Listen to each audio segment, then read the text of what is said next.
સંકષ્ટી ચતુર્થીના શુભ પ્રસંગે વડોદરા શહેરના ભાવકાલે ગલી સ્થિત પ્રાચીન અને સુપ્રસિદ્ધ શ્રી રિદ્ધિ સિદ્ધિ ગણપતિ મંદિરમાં સવારથી જ ભક્તોનો અવિરત પ્રવાહ જોવા મળી રહ્યો છે। ભક્તો શ્રી ગણપતિ મહારાજને ખૂબ જ શ્રદ્ધાથી પ્રાર્થના કરીને સુખ સમૃદ્ધિ અને અવરોધો દૂર કરવા માટે પ્રાર્થના કરી રહ્યા છે। મંદિર પરિસરમાં દિવસભર ખાસ પૂજા, ગણપતિ અષ્ટવશીના પાઠ અને ધાર્મિક કાર્યક્રમોનું આયોજન કરવામાં આવી રહ્યું છે। મંદિર પરિષદે જાહેરાત કરી છે કે આજે રાત્રે ચંદ્રોદયના શુભ પ્રસંગે એક ખાસ મહાઆરતી યોજાશે।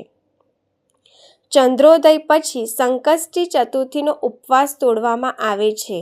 કેલેન્ડર મુજબ ચંદ્રોદય લગભગ 9:51 વાગ્યે થવાની ધારણા છે।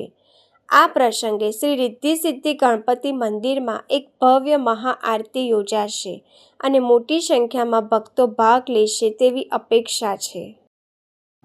રિદ્ધિ સિદ્ધિ વિનાયક મંદિર ભાવકરણ ગલી રાવપુરા વડોદરા આજે તારીખ 3/7/2026 શુક્રવારે સંકટ ચોથ છે।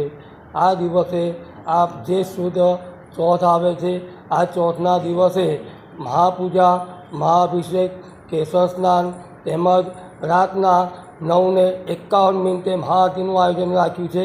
તેથી દરેક ભક્તજનોને દર્શનનો અચૂક લાભ લેવો। તદુપરાંત આ સંકટને હરનારા ગણપતિ દાદાની ચોથ છે, જેઠ મહિનાની ચોથ છે। આ દિવસે વ્રત, જપ, તપ, નિયમ, સ્વાધ્યાય અને ગણેશજીને દૂર્વા ચડાવવાથી દરેક કામમાં સફળતા મળે છે। યશ સહસ્ત્ર મોદકેન મનવાંછિત ફલ પ્રાપ્તિ, એટલે આપના મનની ઈચ્છા પૂરી થાય છે। તેમજ આ દિવસે રાતના 9:51 ચંદ્રદર્શનનો સમય છે। તેથી આ મહાઆરતીનો દરેક ભક્તજનોને લાભ લઈ અને દર્શનનો અચૂક લાભ લેવો। શ્રી રિદ્ધિ સિદ્ધિ વિનાયક મંદિર, ભાવકરણ ગલી, પૂજારી શૈલેષ મહારાજ।